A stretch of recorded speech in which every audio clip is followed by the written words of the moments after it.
to the Wheel of Time Spoilers podcast. Your hosts are Seth Jacobson and Patrick Heiler. Hi, I'm Seth. And I'm Patrick. Fires of Heaven, Chapter 5, Among the Wise Ones, and their symbol is the Flame of Tarvalin. Standing as close as she could to the small fire in the middle of the tent, Egwene still shivered as she poured water from the generous tea kettle onto a wide blue-striped bowl.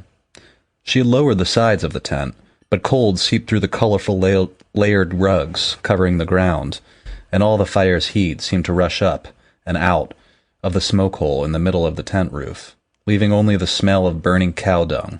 Her teeth wanted to chatter. Already the steam from the water was beginning to fade. She embraced Saidar for a moment and channeled fire to heat it more. A meese or bear would probably have washed in it cold, though in fact they always took sweat baths.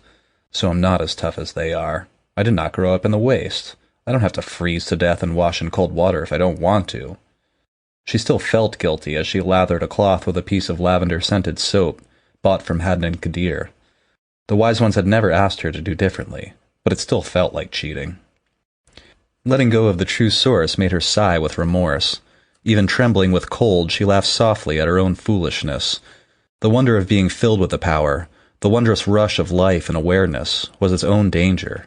The more you drew on Saidar, the more you wanted to draw, and without self-discipline you eventually drew more than you could handle, and either died or stilled yourself, and that was nothing to laugh at. That's one of your biggest faults, she lectured herself firmly. You always want to do more than you're supposed to. You ought to wash in cold water. That would teach you self-discipline. Only there was so much to learn, and it sometimes seemed a lifetime would be too short to learn it. Her teachers were always so cautious, whether Wise Ones or Aes Sedai in the tower. It was hard to hold back when she knew that in so many ways she already outstripped them. I can do more than they realize. I thought that was a nice opening because that is, in essence, Egwene for the rest of the series. For the entire series, Sure. really. I think at this point, this chapter is designed to show how much she has embraced the Aiel ways, specifically the way it ends. Absolutely. Yeah, like this is really where it's like she's internalized the moral structure of TFoH, and in her own head feels the guilt of someone who understands to her bones the consequences of honor and obligation. And I think she wants to be as good as the Aiel. Although, towards the end of this chapter, when she and Aviendha are having that conversation, Egwene says something like, hey, listen, I don't understand TFoH, but here's what I would do in this situation. And Aviendha says something like, what do you mean you don't understand TFoH? You follow it so closely. Yeah, you are TFoH. Yeah, she's like, you're great at this. What are you talking about? And maybe it's a bit of a Two Rivers thing as well, or just culture in general. Like, Egwene's not going to, say she's going to do something and then not, or set a goal for herself and completely fail in striving for it. Like, everyone has small failings, but she's going to follow through in the long run, as well as any hard-nosed Aiel. But she's also incredibly good at applying herself to the lessons of the culture of the Aiel. She has not only learned from the Aiel, she has become Aiel. She is so good at just taking that lesson onto herself. And I think that her as Amyrlin is essentially putting a Wise One in charge of the White Tower.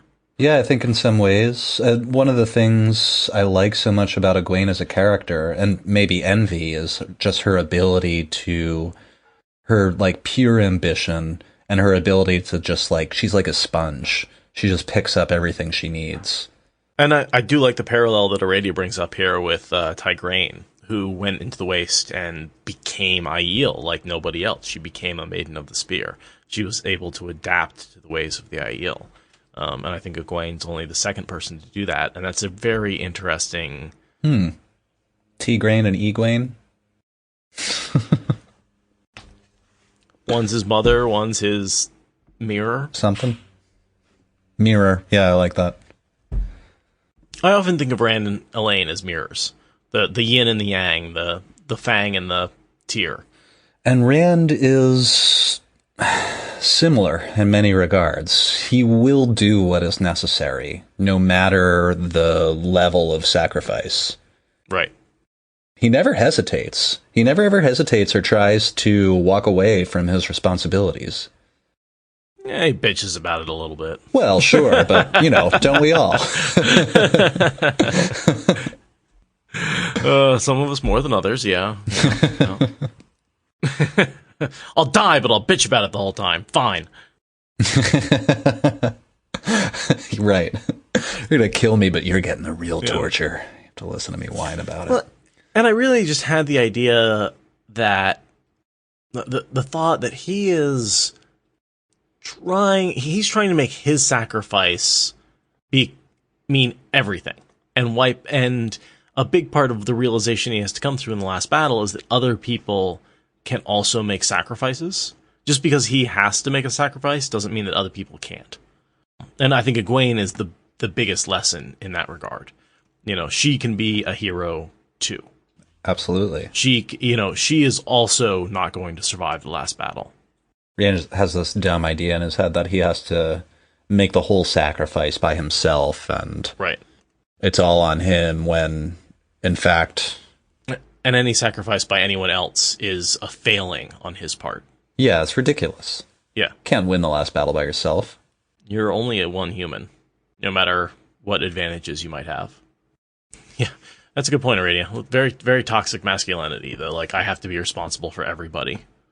It's very hard to ever see yourself as a worthy person if you think you have to be responsible for everyone. Well, of course you're going to fail.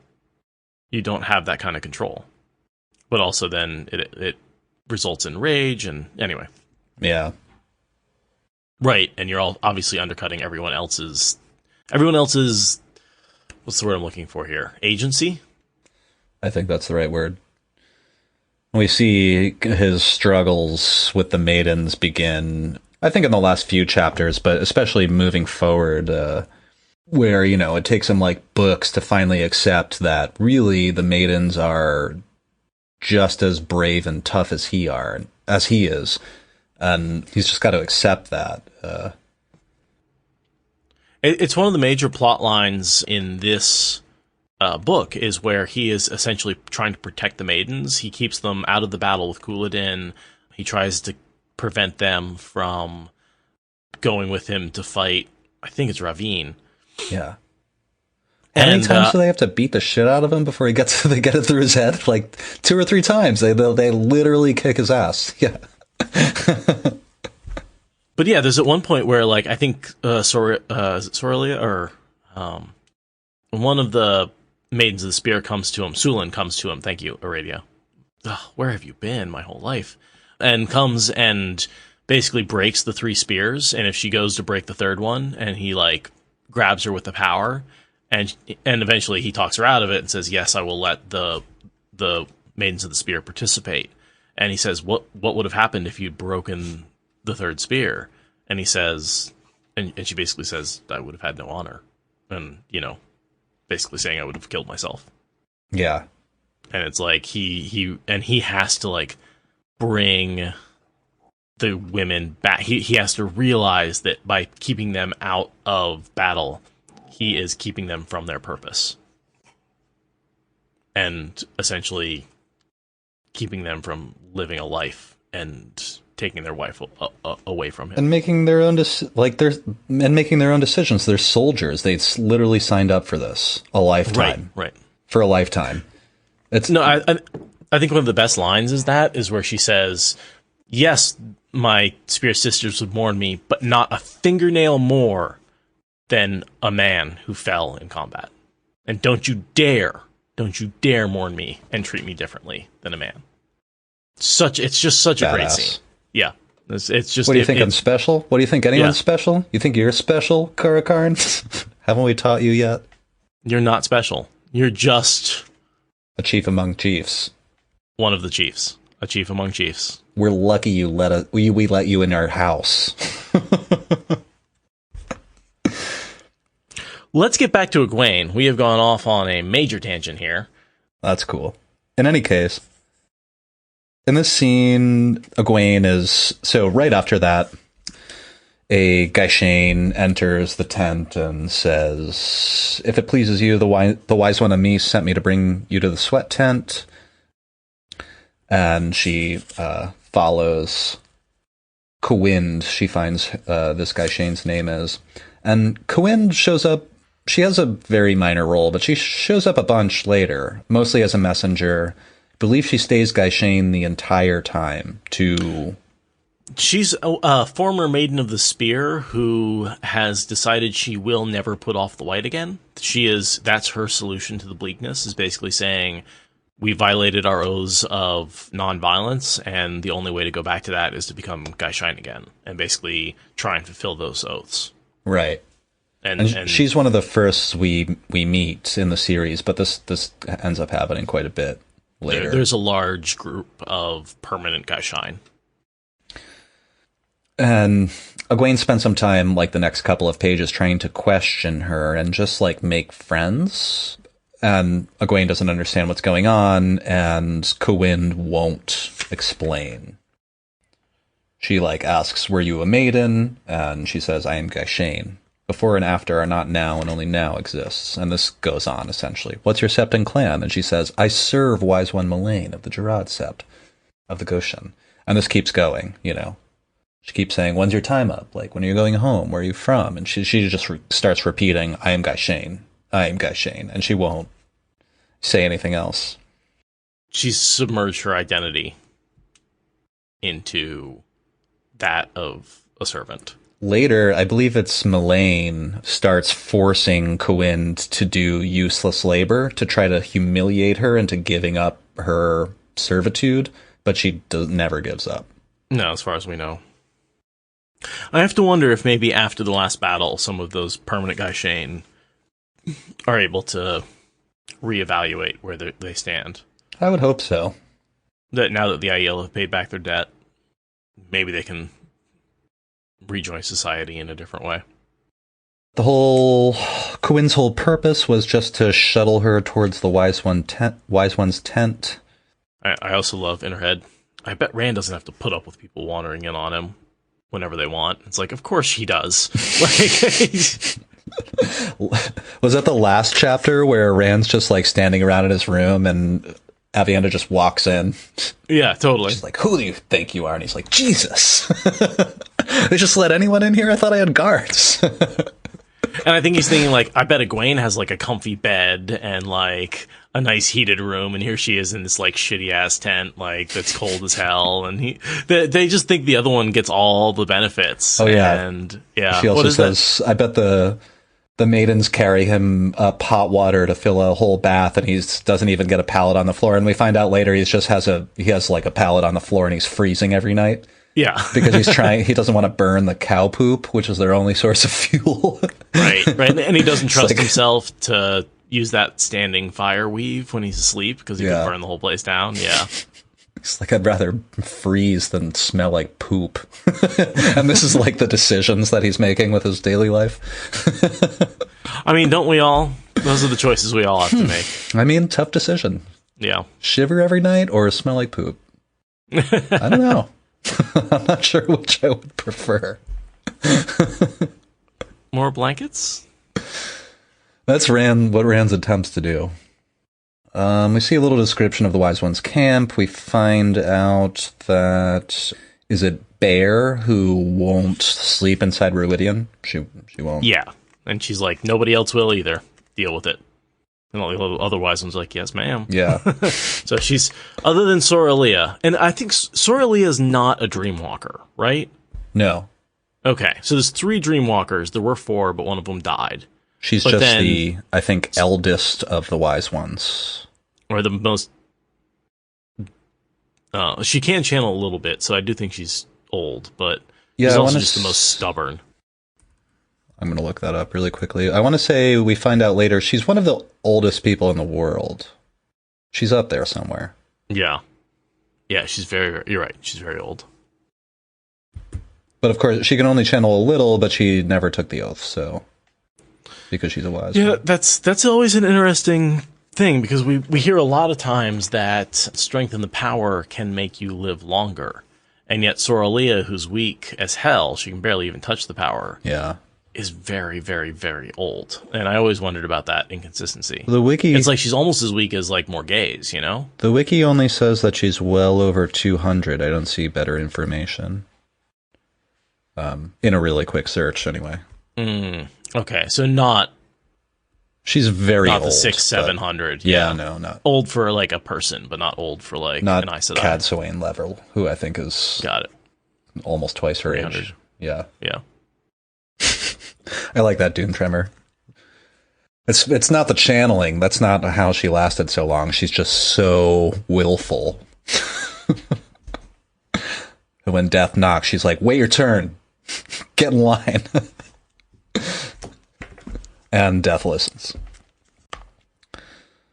As Egwene enters the Wise One's sweat tent, I have a little bit to read. Oh, I just have one comment before that. Yeah. Those plants, the seguade? Oh, yeah. Segade, the fat or something. Leafless. Yeah, those are the feathers that came from the cactuses, basically, as far as I can tell, right? Yeah. Fat, leafless, leathery thing? It says fat and leafless, so I figure it's like barrel cactus or saguaro. Or prickly pears is what Doom Treasures which say? have, yeah, that sounds right, which have beautiful flowers that look like they're made out of silk. And what we did is we saw Rand picking those and give them to Aviendha in the last chapter. Aviendha didn't pick those for Gwaine. She was standing there looking at them, thinking about Rand. Gwaine came upon her, and Aviendha was like, I picked these for you. Yeah. But she didn't pick them, Rand did. He mentions it, like, in his internal monologue that he spent a bunch of time picking flowers from a cactus. He cut himself a bunch. Until he realized he could use the power. Trying to make Aviendha happy. And she's totally, like, she's getting a little enamored. Oh, she's head over heels. Yeah, totally. And that's what's totally distracting her for this entire chapter, is her thinking about, like, Rand and how much she's totally in love with him and how freaking much that disturbs her.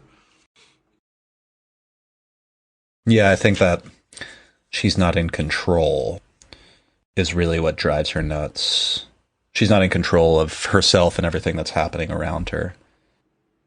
And this is all taking place outside of Rhuidean, right? Just outside, yeah. Just outside, yeah. So they went back to Rhuidean. Bear will not re-enter Rhuidean. She won't break the old rule, but other wise ones slowly are. It's just she won't. But everyone else, so they were at Rhuidean, they went to the Golden Bowl, and then they came back to Rhuidean. Yes, but they didn't enter. Right. At least this small group hasn't. Well, Rand is. This group of wise ones hasn't, right. But Rand does. Yeah. Because Rand's sleeping, the hold with the maidens in it is one of the buildings of Rhuidean. Right, and other wise ones, it's mentioned, are as well. Going into Rhuidean, but some won't. I think Soralea is one of them, actually. That will go in. In any case, I will read this bit here. I thought this was a nice little scene set. The three wise ones who were teaching her about dream walking sat sweating unconcernedly, their waist-length hair hanging damply. Bear was talking to Moiraine, whose green-eyed beauty and red-gold hair made a sharp contrast to the older woman's leathery face and long white tresses.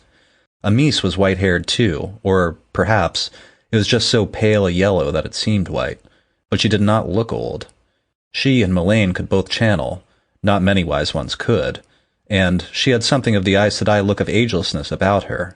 Moiraine, seeming slight and small beside the others, also looked unruffled, although sweat rolled down her pale nudity and slicked her dark hair to her scalp, with a regal refusal to acknowledge that she had no clothes on.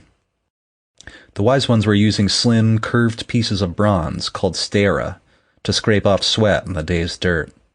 Aviendha was squatting beside the big black kettle of hot, sooty rocks in the middle of the tent, carefully using a pair of tongs to move a last stone from a smaller kettle to the larger.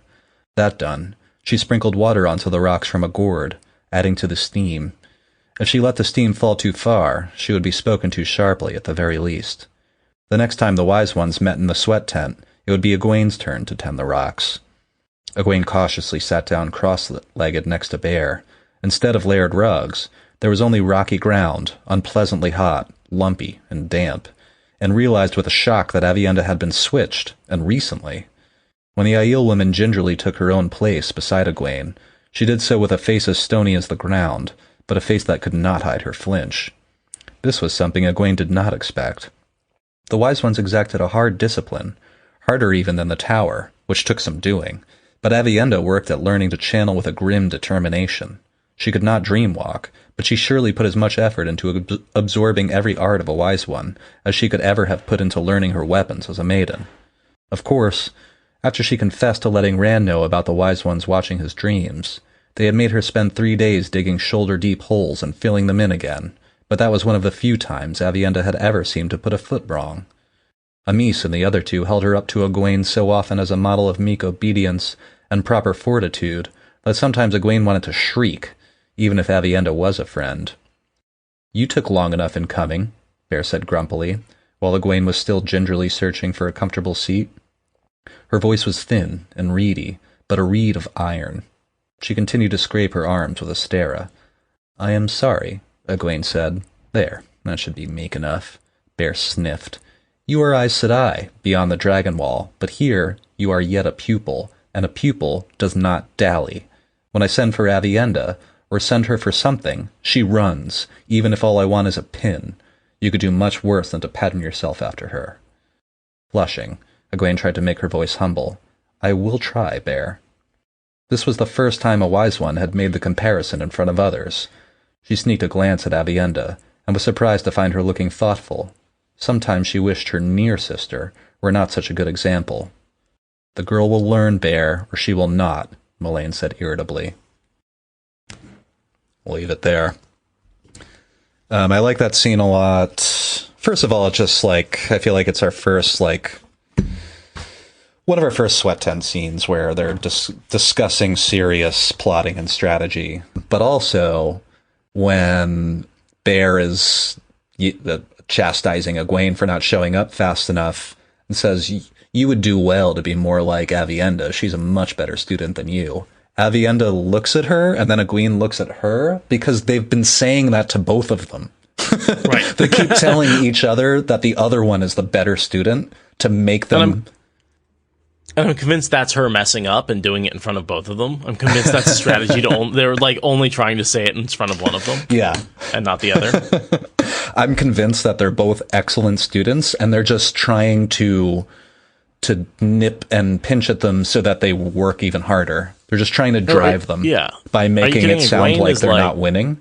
And to Aviendha, that's unacceptable. And to Egwene, that's also unacceptable. They have to be the best. But they're also using each other's strengths to play off the other one's weaknesses, right? Yeah. Elaine is so good at learning to channel that they're pushing Aviendha and being listen, we show her something in channeling once, and she's got it instantly. You need to be that good. And that's, of course, a huge talent of hers. And so Aviendha's, desperately trying to keep up in terms of that. Meanwhile, Aviendha knows the Aiel way of behavior really well and never messes that up. But Elaine is still making a lot of mistakes when it comes to Egwene, sorry. Is making a lot of mistakes when it comes to honor. And so that's where they both have their flaws, which are not that significant, and they're both working really hard, but they're sort of pointing out this person's good where you're flawed, and vice versa. Right. Aviendha has the sense of urgency of, I guess, an Aiel, where Gwaine is different in that regard. She doesn't think to sprint just because someone said, "Hey, come meet me here." Whereas Aviendha, as a soldier, is better at... It's a shame they don't spend a lot more time together. I had that thought while reading this chapter. I like their dynamic. Sort of as both extremely high achievers. But part of me also wants to say that Elaine needs her more. Yeah. And they have to, come to some agreements and work a couple things out. Elaine and Aviendha. Yes, they do. Yeah, they have to get to know each other if they're gonna be stuck with the same guy. And there's a whole host of things that's going through Aviendha's head right now that are making her crazy because she's both falling in love with Rand and trying to preserve him for Elaine. Yeah, which we get to see the seed of that in a moment here, or I guess at the end of this chapter. But here Egwene enters and basically sits quietly, and the three wise ones are in mid-conversation with Moiraine, and we're kind of able to pick it up through context. The first thing is Amis saying, it may be that the Aiel will serve the Aes Sedai again, but that time has not come yet, Moiraine Sedai. Her scraping barely paused as she eyed the Aes Sedai quietly. And what Moiraine is essentially trying to do here is convince the wise ones not to let Rand lead the clans over the Dragon Wall. Yeah, which is Rand's plan. She's obviously been arguing with him on that, and is now trying to go to the source and be like, well, Rand won't budge, so maybe if I go to the wise ones, I can stop this from happening. I'm going to read this slightly out of order, but to encapsulate this conversation, I believe it's Moiraine that says... Oh, no, sorry, Moiraine says, if you allow this, it will be disastrous. Years of planning are coming to fruition, and he means to ruin it all. Plans of the White Tower, Amis said so smoothly she might have been agreeing, those plans have nothing to do with us. We, and the other wise ones, must consider what is right for the Aiel. We will see that the Aiel do what is best for the Aiel. But I also wanted to read, 2 paragraphs before that. In Egwene's mind, we see her think, once she had worried about the wise ones being browbeaten and dominated, hauled away whenever they wanted. Aes Sedai never let any woman who could channel run free of the tower for long. She did not worry anymore. Yeah.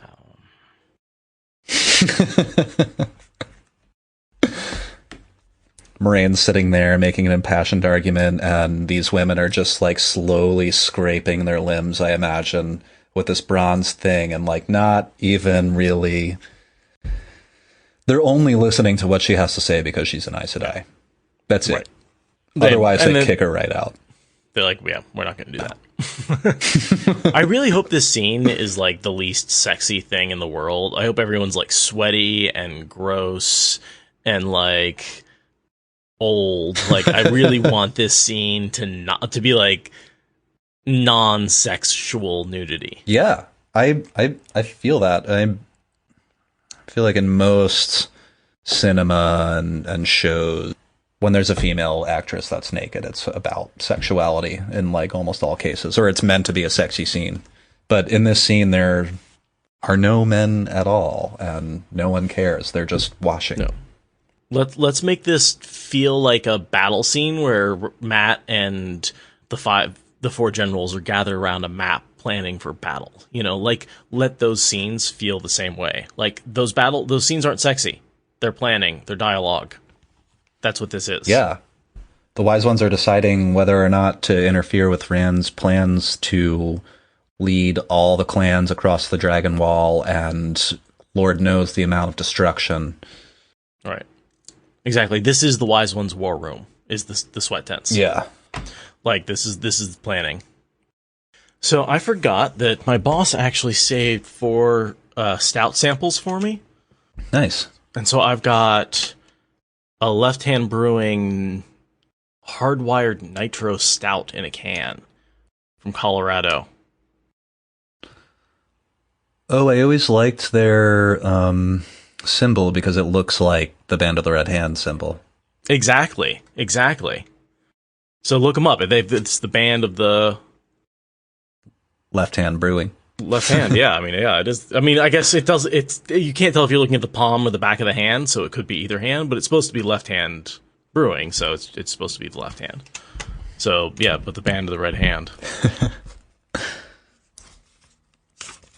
And they make one of the most killer milk stouts that I've ever had. It was one of the first beers I really fell in love with. Nice. Was the Left Hand Brewing And they're mostly an East Coast brewery, so we don't get them out here very often. So I'm super, super excited to crack this beer open. I'm just worried that it's going to be terrible. Because it's in a can?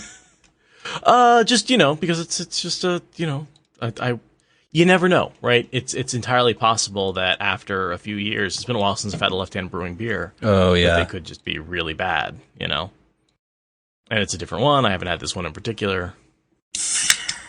Oh, man.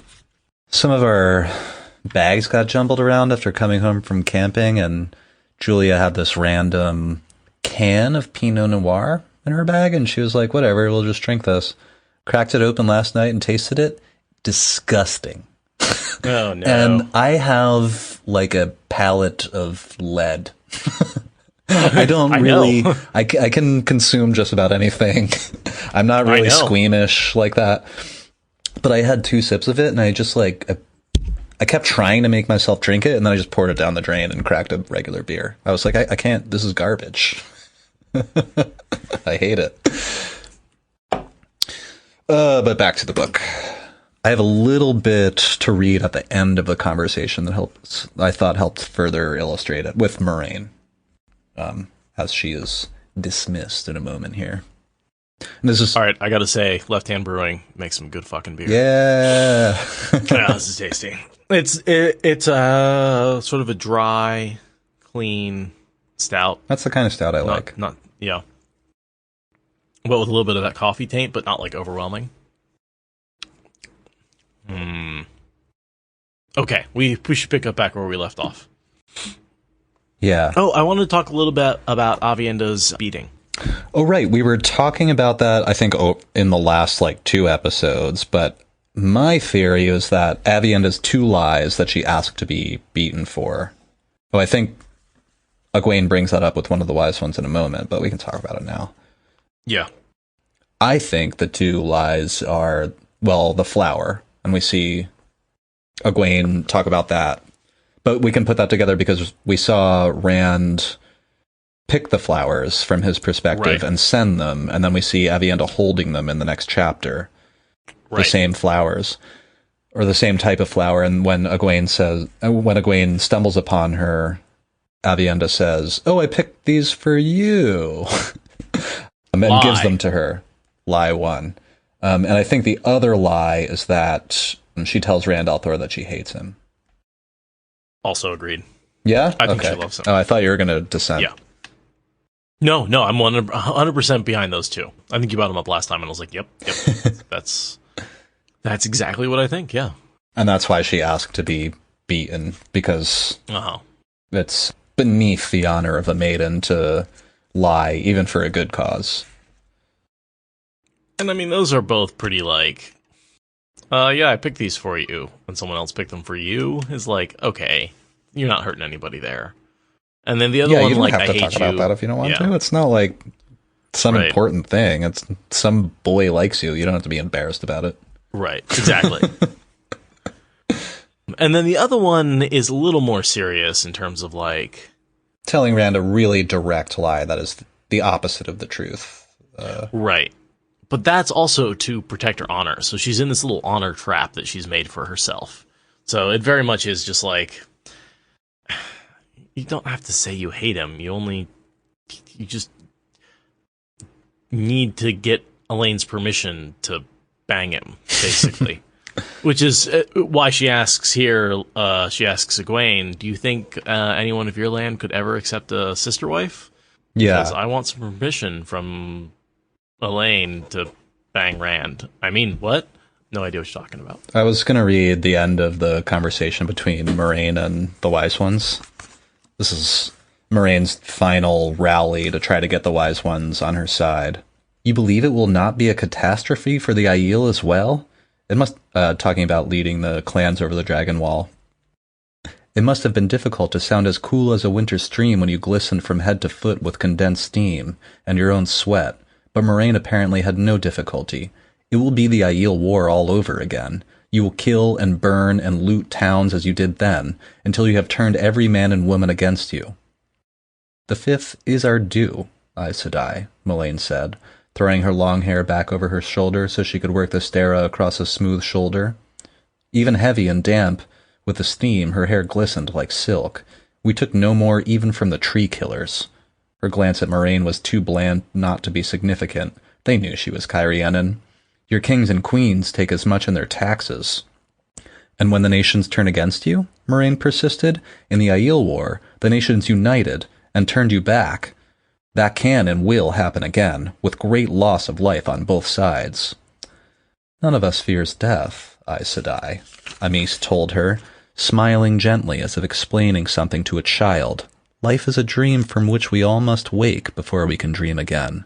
Besides, only 4 clans cross the Dragon Wall under Janduin. 6 are here already, and you say Rand al'Thor means to take all of the clans. The prophecy of Rui Jian says he will break us. The spark in Moiraine's green eyes could have been for Moiraine, or because she was not as resigned as she sounded. What does it matter, whether it is here or beyond the Dragon Wall? You will lose him, the support of every nation west of the Dragon Wall, Moiraine said. She looked as calm as ever, but an edge in her voice said she was ready to chew rocks. He must have their support. He has the support of the Aiel nation, Bear told her in that fragile, unyielding voice. She emphasized her words by gesturing with a slim metal blade. The clans have never been a nation, but now he makes us one. We will not help you turn him in this, Maureens Sedai, Amys added just as firmly. You may leave us now, Aes Sedai, if it pleases you, Bear said. We have discussed what you wish to discuss, as much as we will tonight. It was politely said, but a dismissal all the same. Bam. Yeah. Couple of points. So first of all, both Moiraine and the Aiel are making a few pretty terrible assumptions. First of all, Moiraine is making the Wetlander assumption that the Aiel are going to take the 5th from every land that Rand leads them into. And Moiraine does say the 5th is our due, but Rand does prevent them from taking a lot of that. Yes. And second, she's like, well, you got turned back during the Aiel War, which is not true at all. They successfully completed their mission and left. Oh, yeah. And these wise ones here, sitting here, know that. They were all alive when it was happening. They just don't bother to refute that. And then, first of all, it was 4 clans. Second of all, we kicked your ass. What they refute is that they're afraid to die here or there. Right. It doesn't matter. Mm-hmm. I thought that was even more powerful. Totally. She's like, there will be...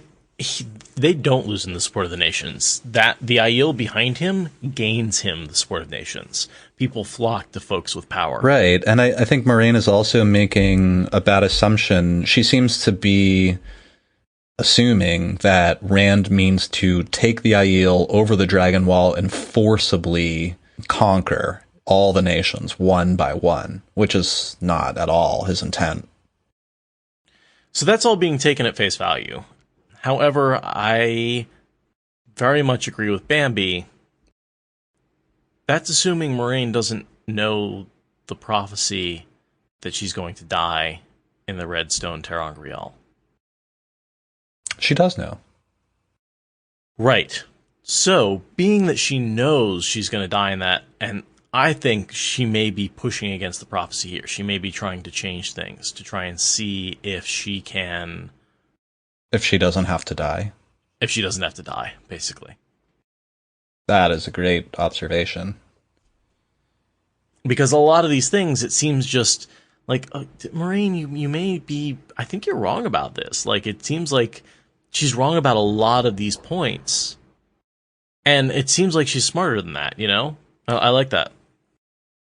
Doom Tremor's saying she just wants to make sure Rand will have backup when she dies, and I think that's an interesting idea. I wouldn't be terribly surprised if that's what's going through her head.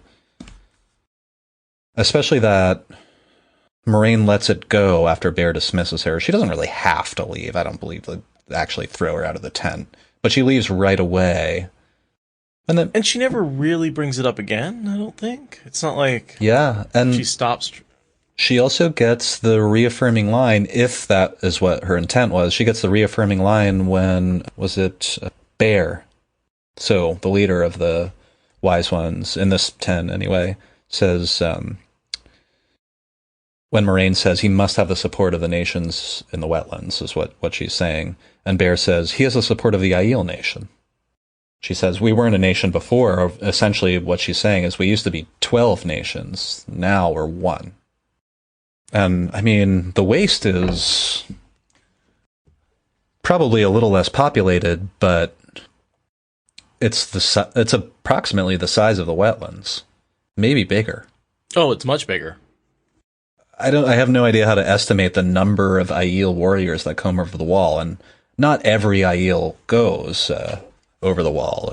We see in a little while, I think in the next chapter, one of the clan chiefs says that like all the clans are coming, and they've only left behind the barest number of spears, is what he says, to protect livestock and kith and kin, basically. So they're all vulnerable to attack now.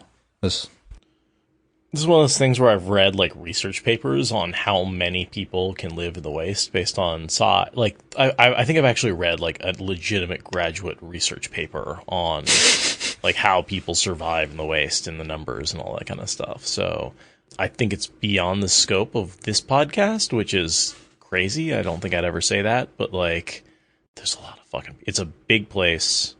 It is scrubland. They save every bit of water, and they're able to grow quite a bit of crops. It is, very dry, scrubby land, but, so is like a lot of southwestern U.S., right? Like, yeah, a lot of Asian Minor is the birthplace of civilization. Is, I imagine when I see pictures of Israel, I kind of see the Waste in my head.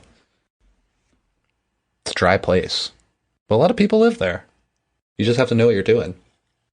Anyway, I have no idea how many Aiel there are. A lot. Does anyone know, do we ever see even like a number of warriors brought from a specific clan, say?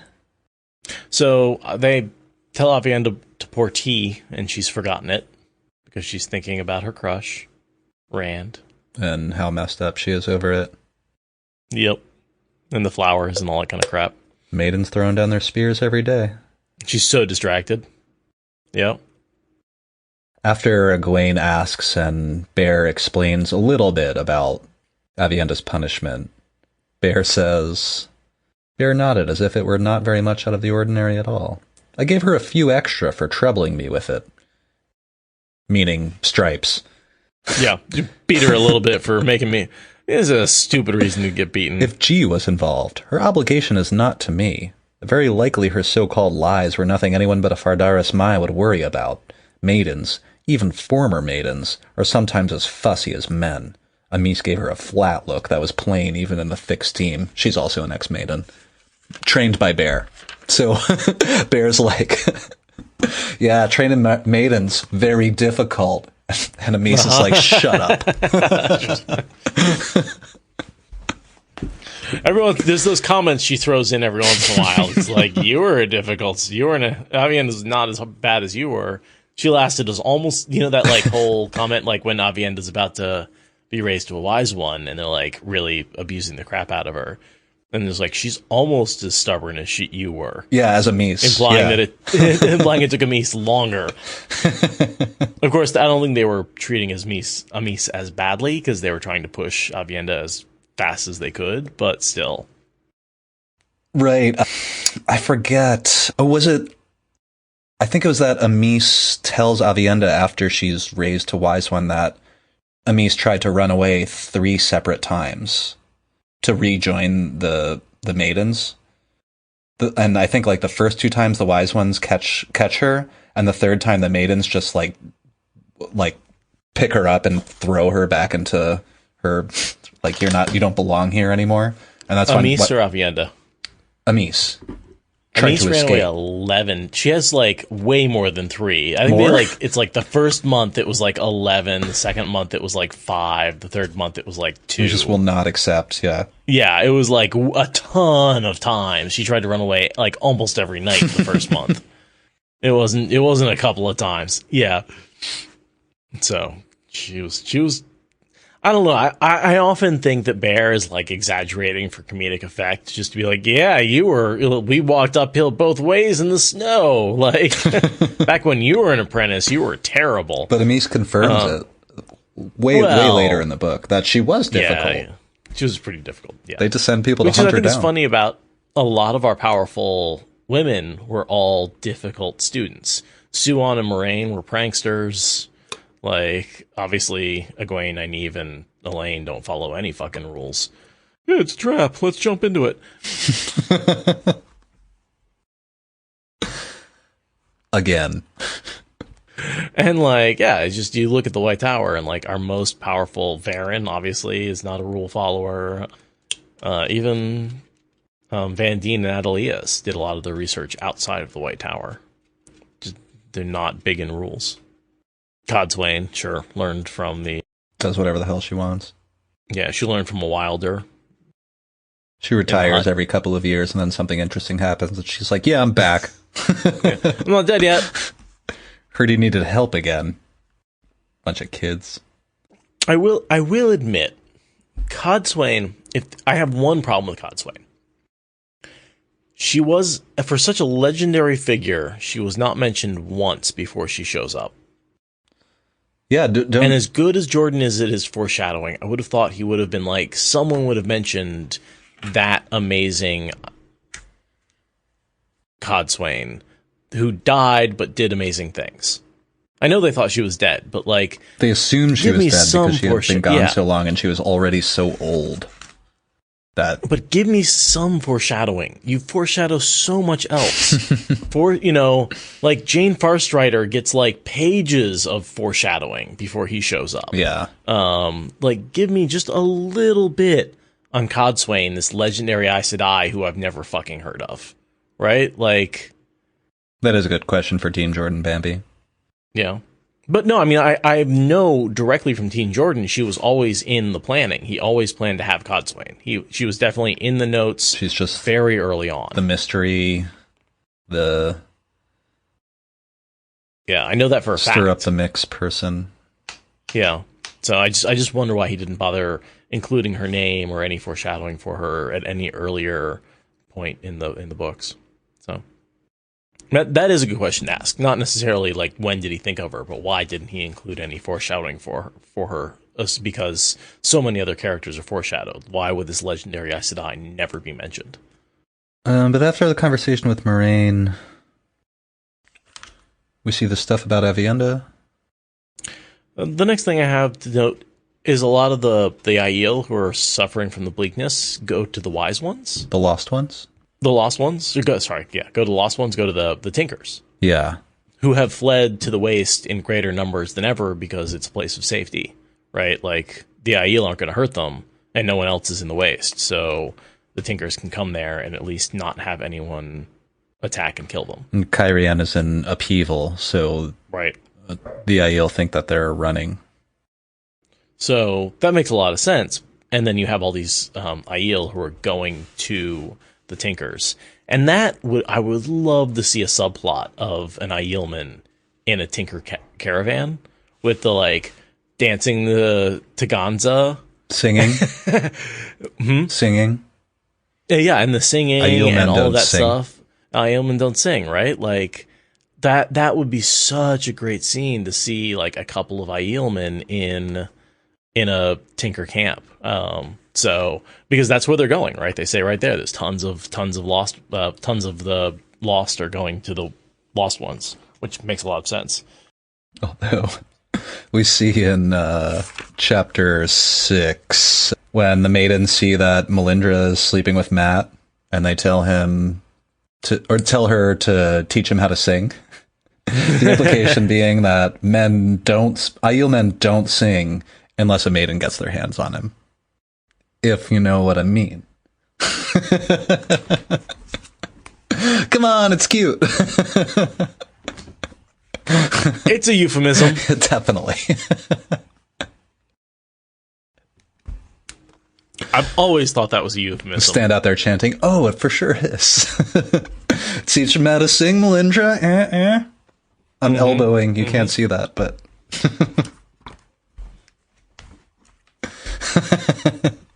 Well, yeah, Aradia is a little sophomoric, but they're soldiers, you know?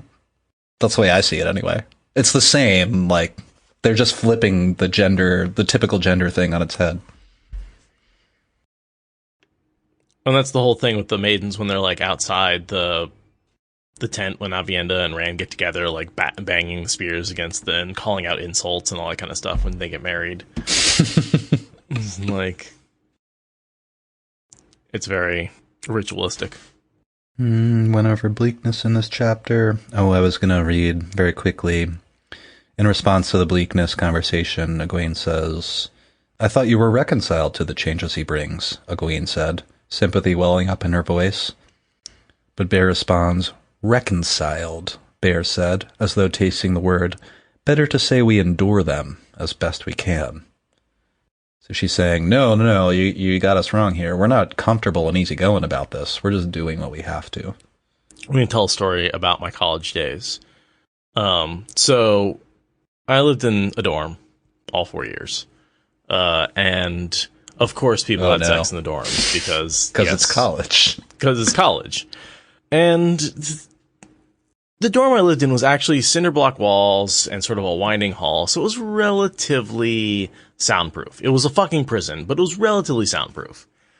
But we had this one dude, this one girl who would bring her boyfriend over. He must have been a local or something, I don't know. If he wasn't from college, he was older. And they just had the loudest sex that you could hear from end to end of this relatively soundproof hallway. Like, you could play music loud. Like, she would scream. And so we'd all get together and, like, basically gather around the doorway because we'd all be fucking woken up by whatever was going on, or it was the middle of the afternoon. And we'd be like, what the fuck is going on? And so, and so screaming. And then at one time, and this didn't happen that often, but like this one time we were all gathered around and it comes to an end and you hear pause and you hear, "Ew, it's like a fountain." And we just died. The entire fucking hall was out there, just died laughing. Well, that's mortifying. Just fucking burst out. And like, you know they heard us just dying inside there. My whole point is that Robert Jordan does a very good job of writing characters that enjoy sex without being crude, like I just was.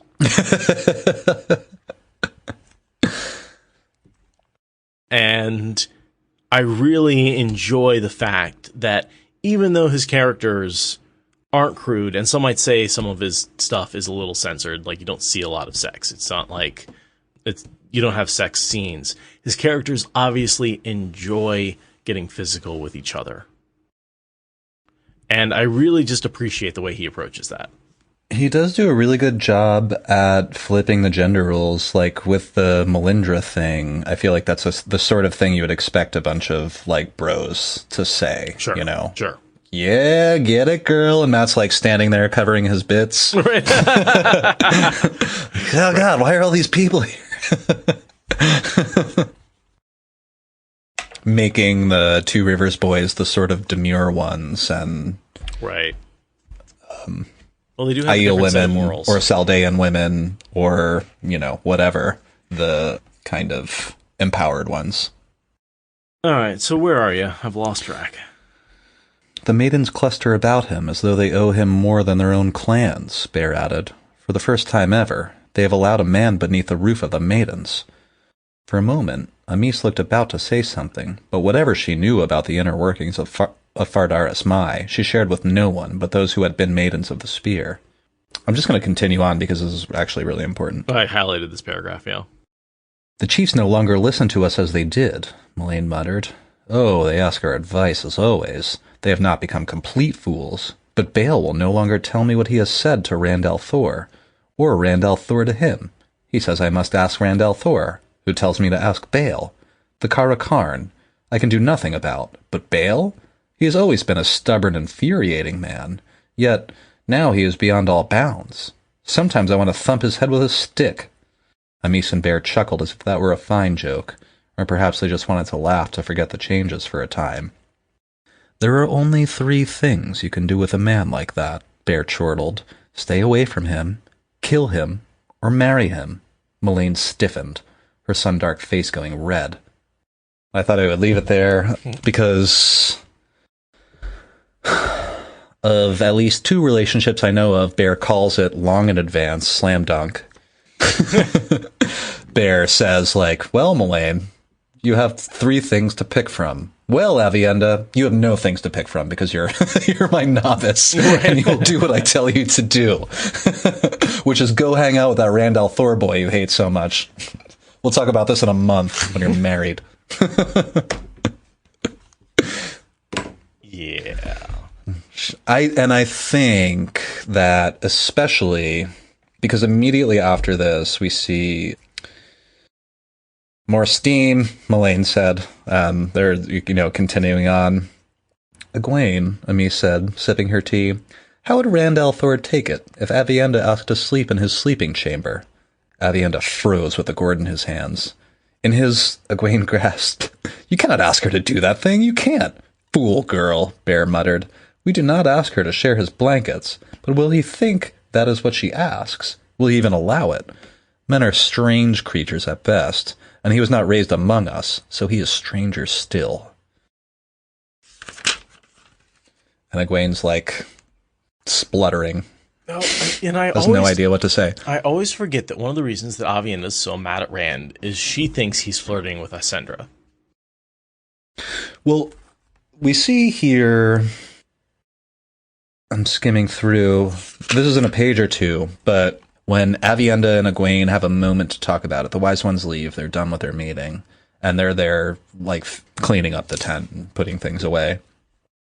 And, oh, yes, we see later where Aviendha says something like, wouldn't be surprised if he's messing around with that Ascendra, or however she says it.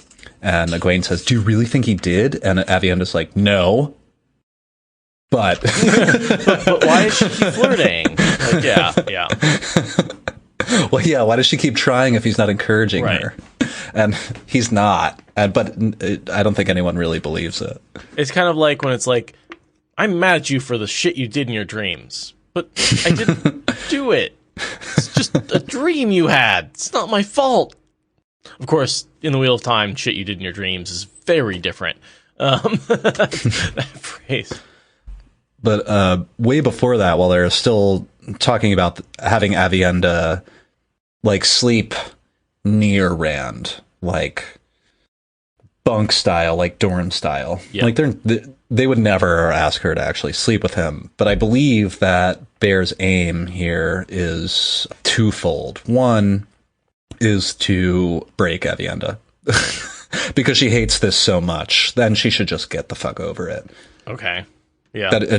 But the second part is that I believe that Bear knows Aviendha's feelings for Rand and Rand's feelings for Aviendha. At first, she was trying something out. Now she realizes that it's a thing. Mm-hmm. And the only thing preventing what she wants to happen from happening is Aviendha's iron will. Stupid maiden honor.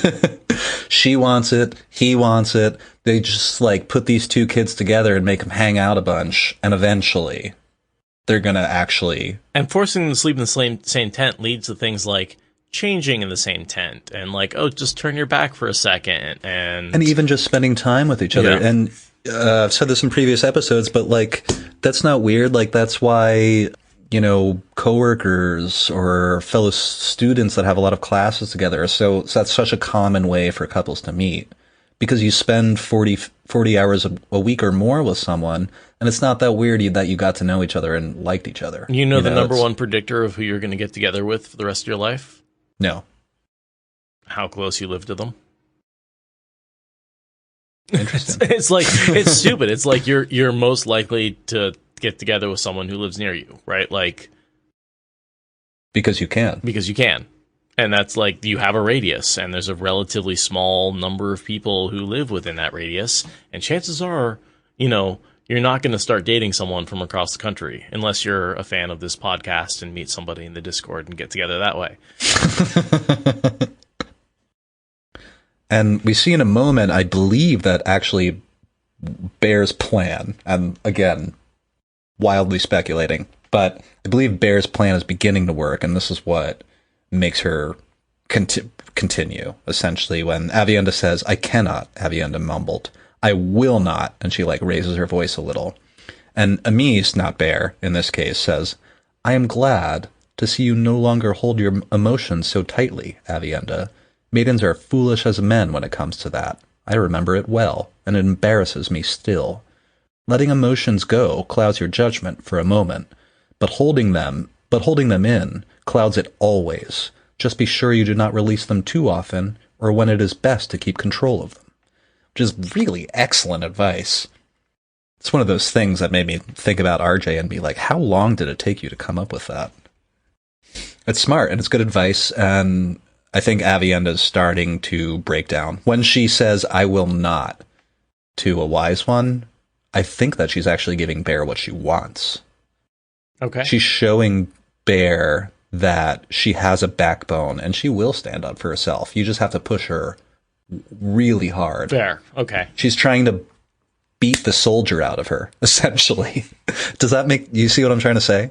Like, she's so disciplined. Right. She's so, on point that's actually not what she wants. She needs to think for herself, not like a soldier. Wise ones don't follow anyone's orders. That's Aviendha's journey, is to have to, basically become her own independent thinker and think independently of goals. Because, she has thought as a soldier, which is, oh, there's something in front of me I have to kill it. Right? And that's not how wise ones think. Right. A lot of times what's directly in front of you is not necessarily your goal. I think that's a big part of the journey, and we see Bear kind of making jokes out of the side of her mouth about it, that because what Bear wants and what all the wise ones want are, again, wise ones don't follow orders from anyone. Not even another wise one. Especially not another wise one. They may accede to a request from another wise one if they believe it is wise. That is the only reason that they listen to anyone. Right. And that's why they have to beat the soldier out of her. They have to beat the discipline out of her, which is kind of a weird thing to say, but she has to think for herself. That as long as she follows orders, she's going to be punished. To a degree, yes. She has to realize that part of her job now is unlike a soldier whose job is to follow orders, not ask questions. Your job is to execute, not think. When you're as a soldier, right? Whereas the people in the Pentagon and the generals and whoever are the ones that think. They make the orders that are then executed by. One of the things I really like is when she applies some of her battle techniques as a Maiden of the Spear to her fighting as an Wise One and a Channeler when she's taking down Grendel. That was one of my favorite passages written by Sanderson. Was the yeah.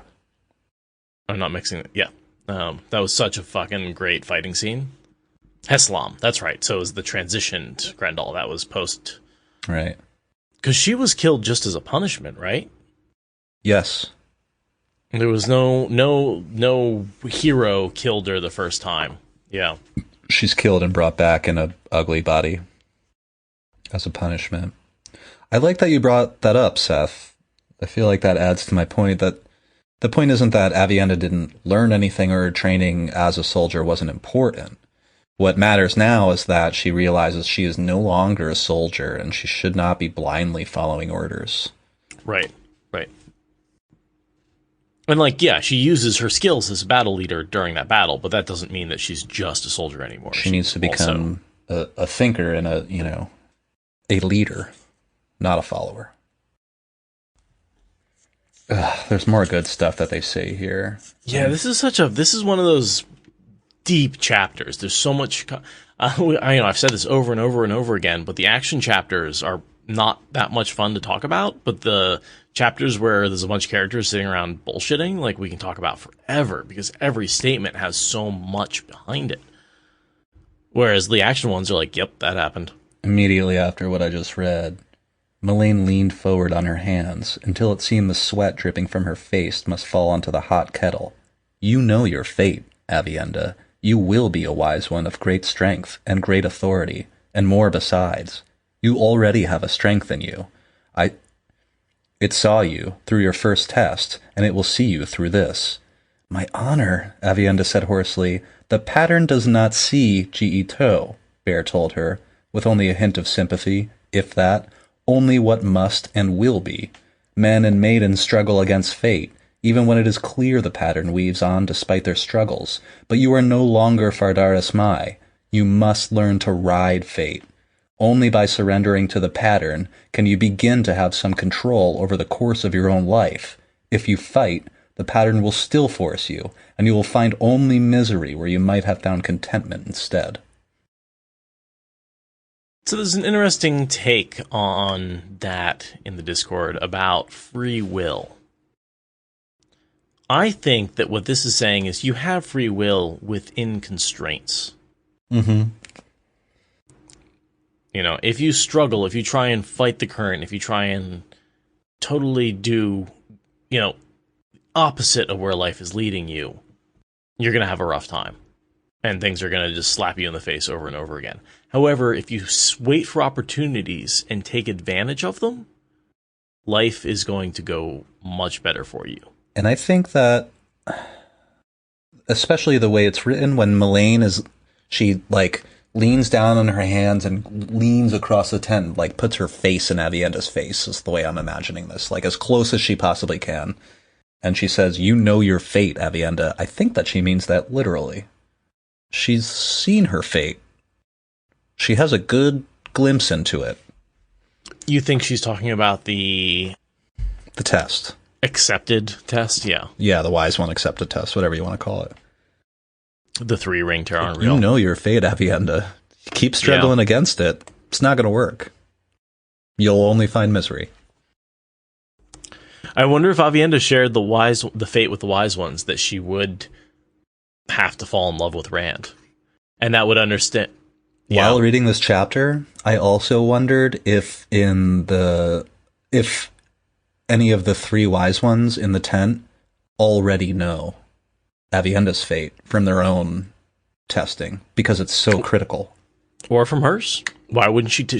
I bet they, unlike the Aes Sedai, who were like, yo, you don't have to tell us what's going on. That's fine. Just take your accepted test and take it to heart and learn your lesson and internalize it. The wise one's like, what the fuck happened? You tell me. I need to know that shit. It may or may not. Well, but I wondered more along the lines of, I was wondering if Bear, Moiraine, or Amis saw in their viewings of the future how critical Aviendha would be. A remnant of a remnant and all that. That's tough. Yeah, that's tough. I don't see... Right. That even if all the Aiel die, there will still be a remnant of a remnant, because Aviendha has a bunch of babies.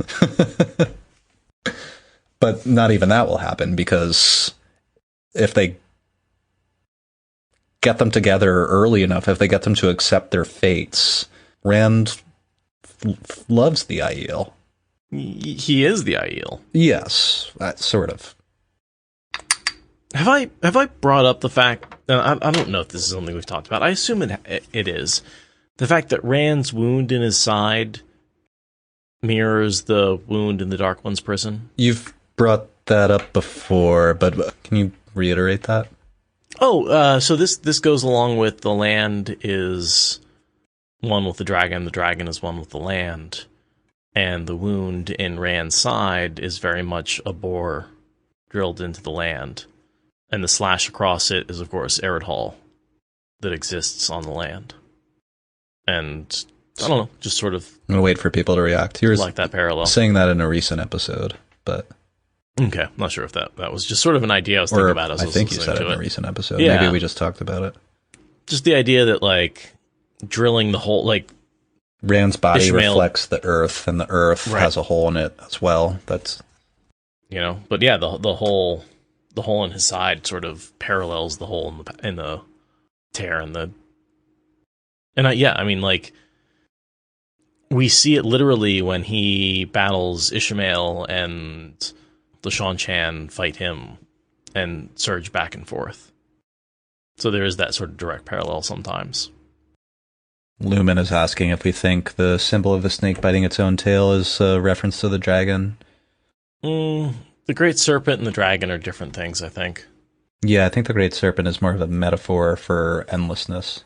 Yeah, infinity. Egwene saying, it is not proper. I'm just picking up where we left off. Yeah. Instead of answering, Amis said, will Rand al'Thor refuse to allow her? We cannot force him. Bear and Maureine were looking at Egwene as intently as Amis. Thought that was interesting because they're like, well, we can't force Rand to do anything. No, that's true. They really can't. But they sure can force Aviendha to do basically whatever they want. Right. They just leave that part out. Well, of course. That's an unsaid truth. Aviendha has to do whatever they ask. Yes. She is an apprentice. And we see that with Gwaine, where she's... I have a little bit of cognitive dissonance with the way they treat Gwaine and the way they treat Moiraine, knowing they're both... As far as the Wise Ones know, Moiraine and Egwene are on equal footing. But Egwene decides to be an apprentice. Yeah, but, in the beginning they tell her, like, listen, you're Aes Sedai and all that, but if you want to learn from us, you have to learn from us the same way everyone else does. Or you can go home. I see what you're saying, though. It is a little weird that Moiraine... I was going to say Moiraine is treated with respect, but Egwene is also. She's not disrespected, but she's treated like a student, like a pupil. No. She's treated like a student. Yeah, totally. And that's something that she chooses. But at the same time, I wonder how much of the Wise Ones' change in attitude towards Aes Sedai has to do with the fact that they have a quote-unquote Aes Sedai apprentice who's, essentially equivalent to Aviendha and just a stupid girl like everybody else. I think that's likely. I think that's highly likely that Egwene colors their opinion of Aes Sedai.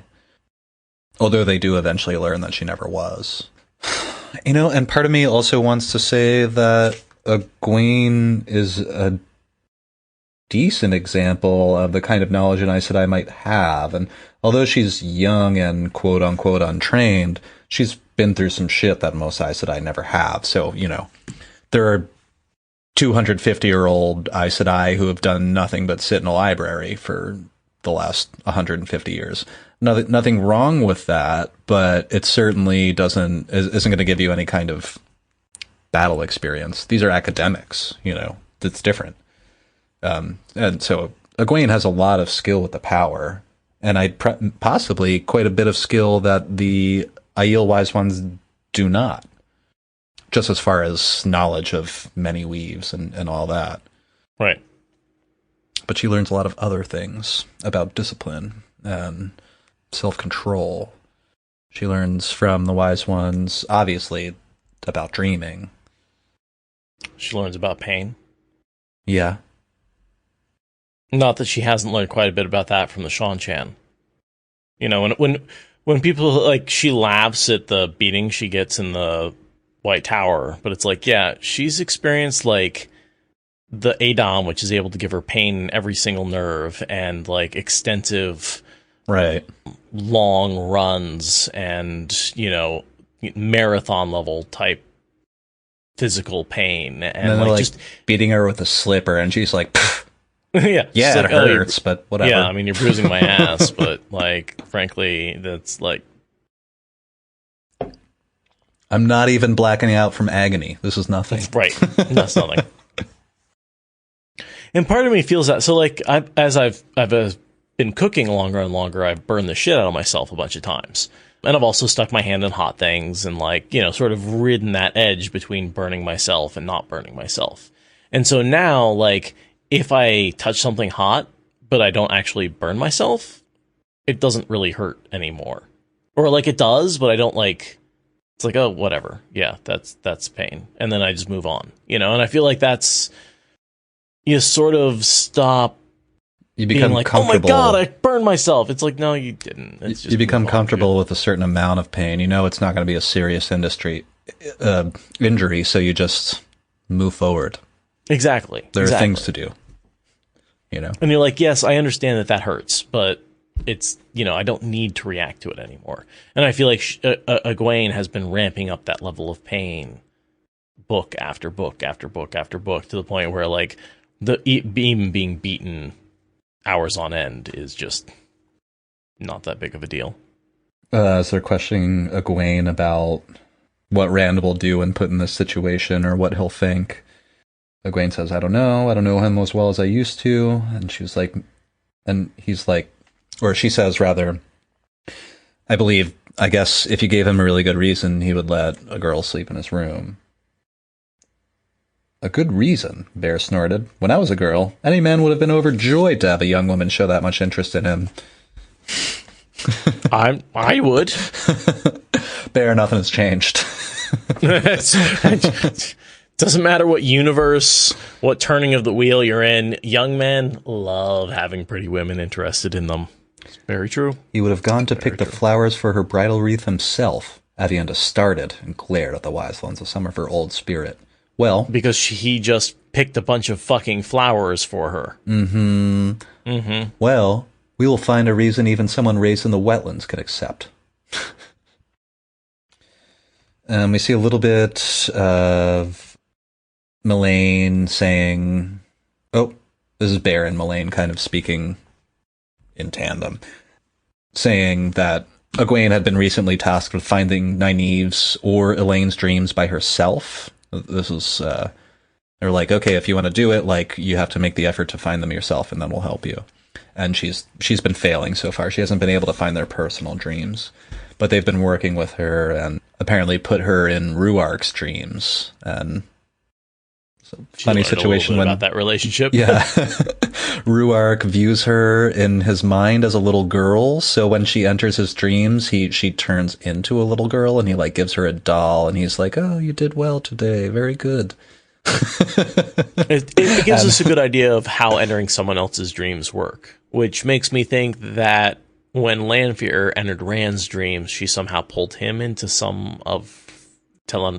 she pulled him in to tell her run Riyadh, which is how, because remember that where she like jumped into the pool and she was able to bite him and hurt his neck, and Asmodean showed up and all that kind of stuff. I think that had to have been her pulling him in to tell her run Riyadh, not her entering his dream. She sees his dreams and makes a dream shard that's similar to it and pulls him into it. So Without the women. She can join the party. Supplement the party? Oh dear. Oh, Jesus. But that's what happens, guys. Fantasy authors in the 90s were dirty people. Dirty people. All people are dirty people. Well, yes. It's just the degree you talk about it, I think, for the most part. All men currently sitting in my basement are dirty people. So Amis, essentially at the ending of that little bit, is Amis saying, tonight I'll sleep away from the tents. So she's going to go sleep in a random location. And she says, it won't be very far. You should be able to find me if you try. And she says, basically, if I don't see you in my dreams, we'll talk about that in the morning. Which means, like, you need to get your shit together and do this correctly. Getting stronger. Training montage. Here we go. This is, very much just like teaching Elaine all about being a dreamer, and they're teaching Aviendha all about how to channel. Yeah. And stand up Which is for not herself. to say that Elaine's not picking up a few things from them about channeling. Egwene. But that concludes the meeting, essentially. I agree with the radio. So, location of the dreamer should not affect the location of the dream. And so why does Amis leaving camp matter? I feel like that's a plot hole. It does matter. Is it? I always thought it was like maybe if you touch the person, you can help them. I don't know. I honestly think that's a little bit of a mixed message, that maybe she's just fucking with her and being like, I'm just going to sleep out, but she sleeps in her own bed. Cody's suggesting placebo. That may be true. Maybe. But we also know the wise ones aren't necessarily the masters that they think they are. They are very good dreamers, but they're just not like, nor do they view the world like someone like Lanfear, who is spying on the wise ones. Right, or Perrin, who physical distance. The wolves seem to have a natural affinity for the Yeah.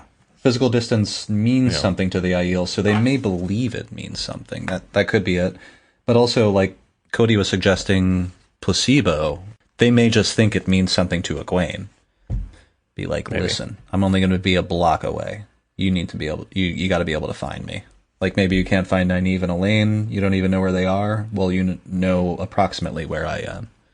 Look harder. But I mean, I just feel like they say over and over and over again that place of a lights full of dreams has no relationship to physical location. It doesn't. Whatsoever. Yeah. So... And we see later when Egwene gets good, she can find anyone, anywhere, anytime. She doesn't even have to be asleep. She can kind of roll her eyes back into her head and find someone. Well, yeah, she can go into that like waking trance and enter the dream world. She's half in, half out. Yeah. Well, yeah, Sarada, you can't find someone's dreams if they're not dreaming, but she can enter the dream is what I should say. She can enter the dream and do whatever while walking or riding. As Bear was getting to her feet, Maureine spoke, and strangely for her, she was hesitant. I must ask for your help, Bear, and you, Amis. The older woman settled back, and both she and Amis looked at Maureine expectantly. I would ask you to approach Dorinda for me. The last words came out in a rush. Amis smiled widely, and Bear cackled aloud. Aviendha seemed to understand too, and be startled, but Egwene was lost. Then Bear laughed. You always said you did not need a husband and did not want one. I have buried 3, and would not mind another. They are very useful when the night is cold. A woman can change her mind. Elaine's voice was firm enough, but belied by the deep flush in her cheeks. I cannot stay away from Baal, and I cannot kill him. If Dorinda will accept me as her sister-wife, I will make my bridal wreath to lay at Baal's feet. And that's a direct reference to a man like that, you gotta marry, kill, or... what's the third thing? Stay away. Oh, stay away from, yeah. Which is that's always an interesting approach to relationships. So you can't stop thinking about somebody, you gotta do something about it. Yeah, do something. And if they're already with someone, well, you just discuss it with them. With the woman first.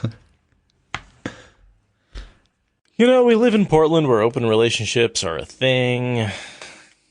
It's just an interesting... It's a thing more and more these days. It is. It's especially among our age group, definitely. Virtually the same thing. Right. So... Emmeline asked them to ask as her first sisters in this. She says, I think Dorinda likes me well enough. And they all seem happy for her and praise her for... finally making the decision. Right. I mean, that is very much like, I'm going to ask this boy out, right? But it's more significant than that. It's a little weird about the Aiel relationships where, like, because the woman, it's like, I'm going to propose, is basically what she's saying. Yes. Is what I think is like, she's going to her friends and being like, I want to propose. Will you support me and speak for me? Like, talk me up to this couple. To Dorinda. Yeah. Oh, the woman. Yeah, totally. Yeah. Totally. Bale, well. And Bale's the guy he's like the tallest fucking person in this book series. He's like the 7'7", like really fucking tall even for an Aielman. Like towers over Rand. Yeah. It seems that technically men can refuse, but it doesn't seem to be a thing that happens. It's not a good idea. No. And immediately after that, they all, Bear and Amis hug Maureine, and they're happy for her, and then they're like, Aviendha, Gwaine, straighten this shit up. We're going home. And they leave, and they're there cleaning. And immediately after they leave the tent, Aviendha says, Egwene, could a woman of your land accept a sister wife? Aviendha asked. And Egwene says, I don't know. I don't think so. Maybe if it was a close friend. Aviendha only grunted and began pushing up the side flaps. Such a key question. She's trying to resolve her honor, and one of the ways she could do it is if Elaine could accept her as a near sister. And I think Egwene just gave her hope, saying, like, you know, implying would be unprecedented and super uncommon, but not impossible. And Aviendha just goes, I'm amazed how much of the non-binary relationships Jordan included in his books. So the two young women walk out, and the wise ones are still kind of standing there, chatting. Now, Bear said, settling her shawl on her shoulders, you, Aviendha, are not only as stubborn as a man, you cannot remember a simple task you have done many times. You, Egwene, are just as stubborn, and you still think you can linger in your tent when you are summoned. Let us hope running 50 times around the camp will temper your stubbornness, clear your minds, and remind you of how to answer a summons or do a chore. Off with you. Without a word, Aviendha immediately began loping toward the edge of the camp, easily dodging dark-shrouded tent ropes. Gwaine hesitated only a moment before following. The Aiel woman kept her pace down so she could catch up. The night air froze her, and the cracked stony clay underfoot was just as cold, and tried to catch her toes besides. Aviendha ran with effortless ease. As they reached the last tent and turned southward, Aviendha said, "Do you know why I study so hard?" Neither the cold nor running had made impression on her voice. Egwene was shivering so hard she could barely speak. "No. Why?" "Because Bear and the others always point to you and tell me how easily you learn, how you never have to have something explained twice. They say I ought to be more like you." She gave Egwene a sidelong glance, and Egwene found herself sharing a giggle as they ran. "That is part of the reason. The things I am learning to do—" Aviendha shook her head, wonderment plain even by moonlight. "And the power itself. I have never felt like that. So alive. I can smell the faintest scent, feel the slightest stir in the air." "It is dangerous to hold on to too long or too much," Egwene said. Running did seem to warm her a little, though now and again a shudder ran through her. "I've told you that, and I know the wise ones have too." Aviendha merely sniffed. "Do you think I would stab my own foot with a spear?" For a time, they ran in silence. I just liked that moment, because what I was talking about before, where Aviendha and Egwene have only just realized that the wise ones have been playing them off each other, saying, like, you should be more like Aviendha, and Aviendha, you should be more like Egwene. Whenever they have a way to say, she's better than you, are you going to accept that? They run in silence for a while, and I brought this up before, but after a long time, Egwene says, "Did Rand really... Isandra?" And Aviendha's like, "I do not think he did." She sounded angry. "But why would she ignore switchings if he had shown no interest in her?" But Aviendha's just like, right. "I saw you look at her."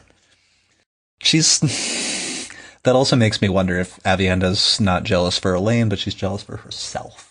Oh, she's totally jealous for herself. Are you kidding? Absolutely. That's... Oh, no. You can't touch any girl. You're for Elaine. Elaine, nobody else. Just Elaine and me. Just Elaine. And me. And Elaine. And me. Just Elaine. And pending negotiations. And if I can get her as a first sister... And a little after that, we see Elaine say, "The way the maidens make her dress," and Egwene admitted reluctantly, "Any man would look." And a little further down, "He belongs to Elaine," Aviendha said fiercely, which she's been insisting for a long time. Egwene says, "I admit I don't know your customs fully, but ours are not the same as yours. He is not betrothed to Elaine." Aviendha keeps insisting that he belongs to her. And then Egwene says, "But I don't understand what the wise ones are doing, but that seems really weird that they want you to sleep in his bedchamber." And then that kind of begins my readout. So I was actually a little confused about this, because here Aviendha seems to be like, what? I can sleep next to him. It's no big deal. No problem. Why do you think it's a problem? But earlier she was like totally offended. So I have to wonder, why is she okay with it now, even though earlier she was offended? Or is she just like covering up? Yeah. Or does she actually want to be sleeping next to him? Because I agree with the radio.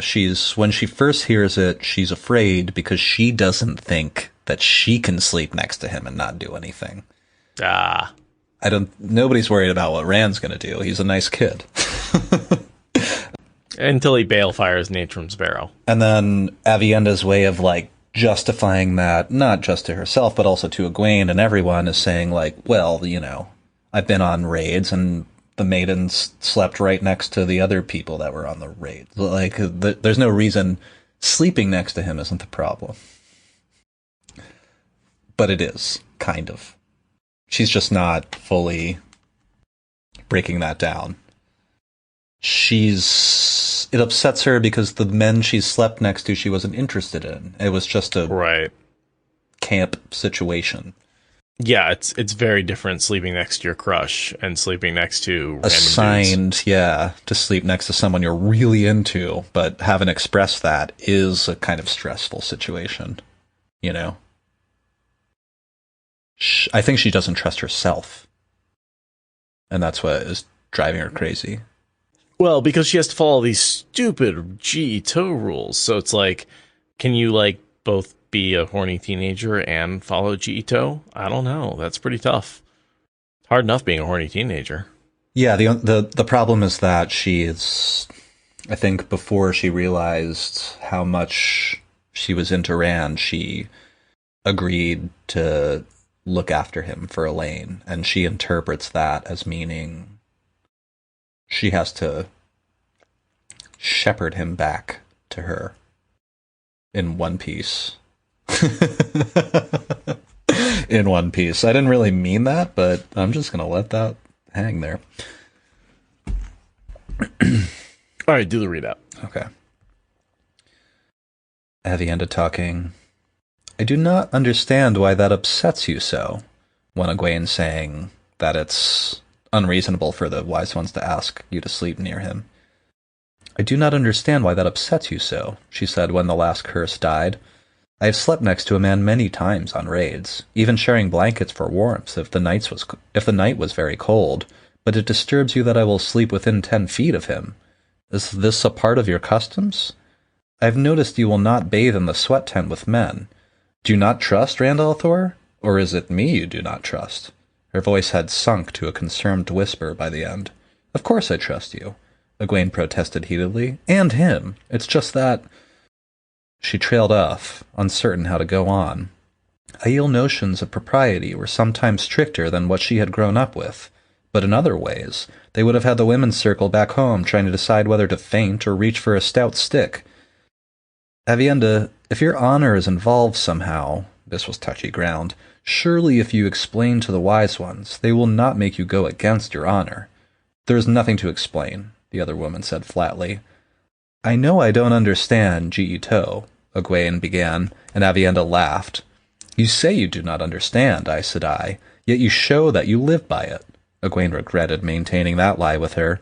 It had been hard work to get Aviendha to call her simply Egwene, and sometimes she slipped back. But it had to be kept with everyone if it was to hold with anyone. You are Aes Sedai, and strong enough in the power to overcome Amis and Moiraine together, Aviendha continued. But you said that you would obey, so you scrub pots when they say scrub pots, and you run when they say run. You may not know TFoH, but you follow it.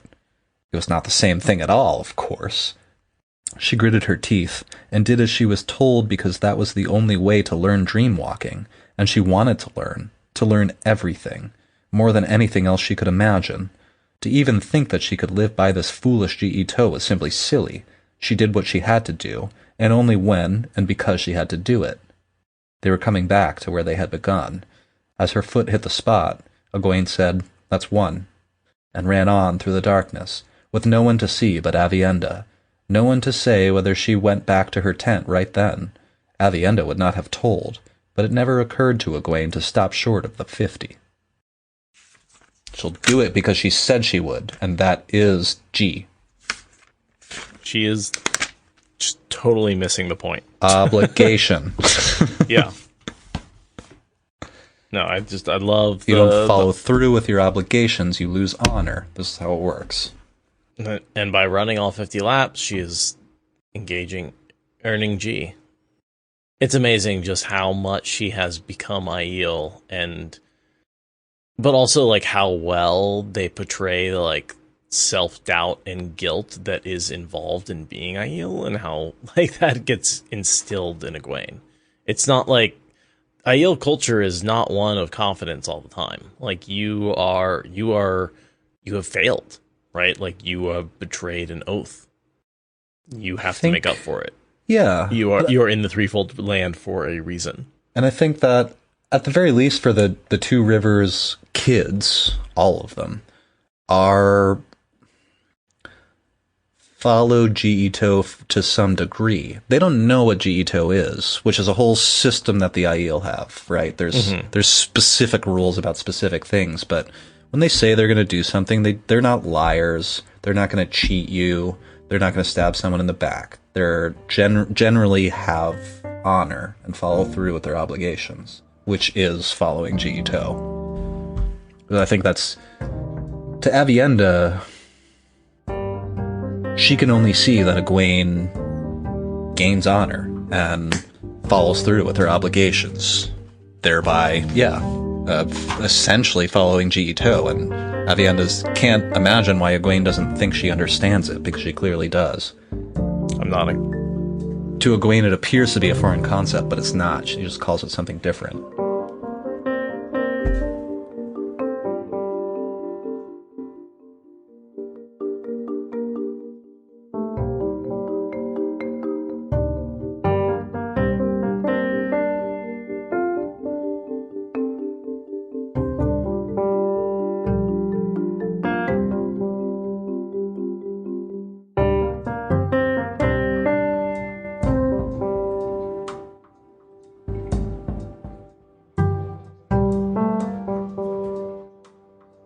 Making 13 pizzas and naming one after each Forsaken. My favorite, deep dishamel and lanchovies.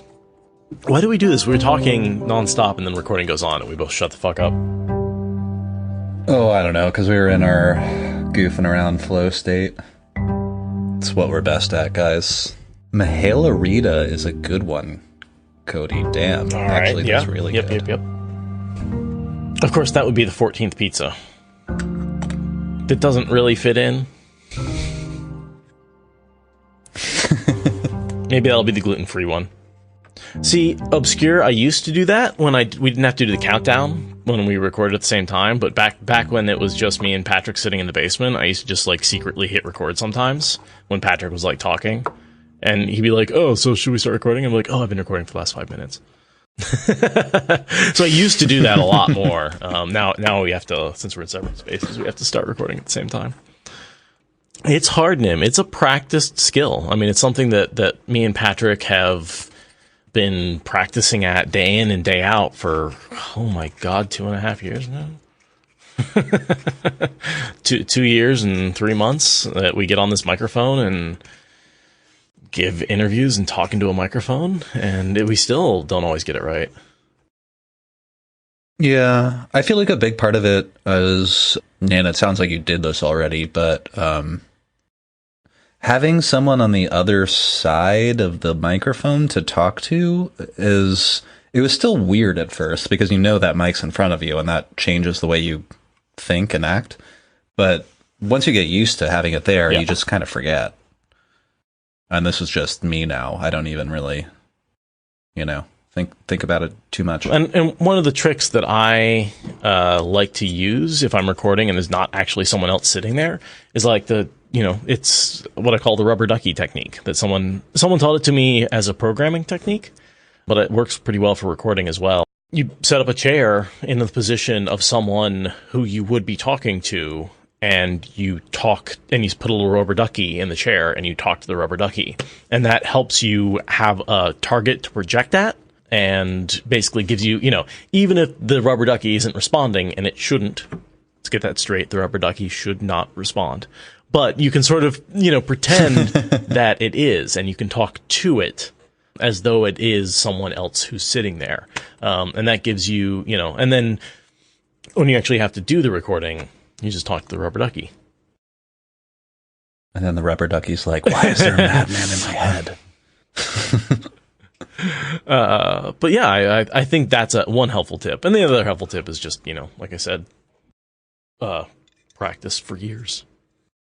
I feel like you can also over practice specific answers. So I think there's practicing narrating and talking into a microphone is one thing, but like you can over practice like my specific answers, and then what I'll do is I'll trying to be answering a question that I've practiced a bunch of times, and I'll jump around in my answer because I already know what it is in my head, and then I'll try and hit all the points, but I won't do them in any particular order, and I can actually like really get confusing because I've over practiced, if that makes sense. And I've forgotten, like, that's one of the reasons we don't talk about these podcasts, these episodes, or these chapters before we start recording, because then we're like, wait, did we talk about that already? Or have we made that point? Or what order? Like, it's hard to sound genuine when you're just reiterating something you already said. It feels weird. That's something I do when me and Seth are doing Twitch stuff, or even with this, I make sure that my face is small or in a place that I can't see it, because otherwise I'll end up watching my face and just criticizing myself in my head, and then I forget what I'm talking about or doing. If you ever hear me, a lot of times I'll peter out when I'm talking, and that's either because I start listening to myself and thinking about what I'm saying and how I'm saying it, or I start thinking about, like, what I look like on the screen. Yeah, see there, I started looking at myself then. Like, got all, like, weirded out by my face. Thank you for listening to the Wheel of Time Spoilers podcast. Rate us in the Apple Podcast app or support us on Patreon. Is that good enough?